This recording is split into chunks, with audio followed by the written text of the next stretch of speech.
Goddamn right we're gonna talk about the Hannah Montana movie, because that's what 37-year-old men do! They talk about Hannah Montana! Like men! No regrets! Okay, that's not entirely true. There's quite a bit of regret, but surprisingly not as much as I thought.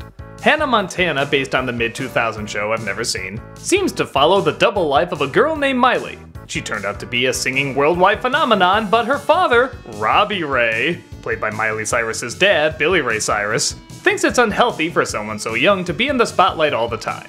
So they create an alternate personality.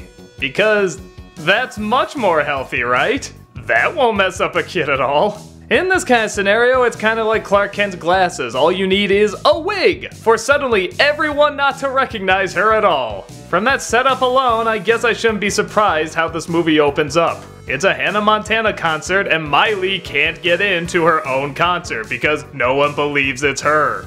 Yep, that's the kind of logic this film runs on. Of course, crazy antics and stunts and silliness ensue with this constantly going back and forth between normal life and celebrity. Again, totally not messing this girl up at all. But when her dad gets concerned about missing her best friend's party because she was in a fight with Tyra Banks, okay, I gotta admit that's a little funny. He takes her back to her farm home in the country to hopefully reconnect with her roots. That means no glamour, no riches, no press, no Hannah. But apparently this tabloid reporter is following her to get some dirt on her because her getting in a fight with Tyra Banks wasn't enough. So he hunts her down to find out some secrets because the magazine already has the cover ready, they just need to fill it with a story. Again, that's a little funny.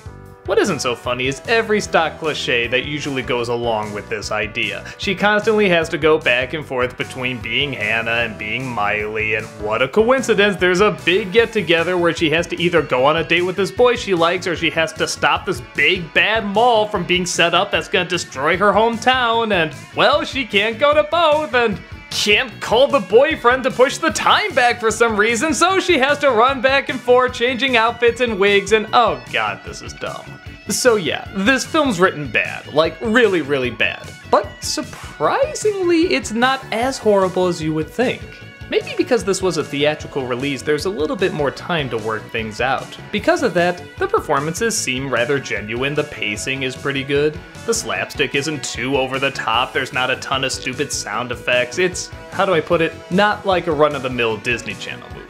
A lot of the film is just her being on the farm and connecting with her dad and connecting with his new boyfriend and her family and trying to find herself, and yeah, I know that all sounds a little lame, but if it's done well, it's done well. Don't get me wrong, there's plenty of corny moments, but there's also a lot of silent moments too. And even when song numbers do pop up, it doesn't seem out of nowhere or too distracting. It kind of fits in the feel of the rest of the movie. Yeah, she sounds a little auto-tuned and the instrument's a little too professional for the settings half the time, but it's not like Camp Rock where suddenly there's a musical number. It's not like Gem and the Holograms where suddenly everyone sounds like it's not them singing at all. It just sounds so incredibly fake. It's just the right balance of a little corny, but kinda nice too.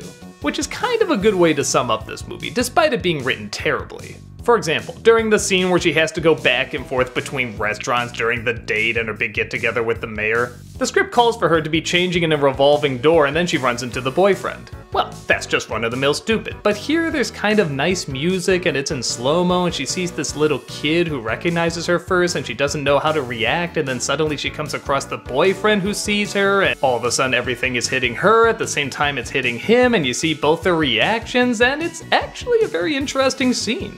It took a very silly moment and made it surprisingly reflective. Slowing things down, seeing her go in a circle while also seeing her own reflection can actually be kinda deep. But again, for a Hannah Montana movie. This is still a Disney movie selling a Disney pop star based on a Disney Channel product. But as those go, I can't say it's really bad, I can't say it's good either, but it's definitely better than it has any right to be. I like that it took its time, I like that there's quieter moments, I like that it focused on relationships, I like it's not all about the glam and celebrity, in fact the majority isn't even about that. A lot of it's just kinda chilling in farmland getting to know these unique characters. Does it have a lot of Disney Channel movie cliches? Yes, and do I wish it didn't? Hell yes. But at the same time, they're not done as bad as you would expect them to be.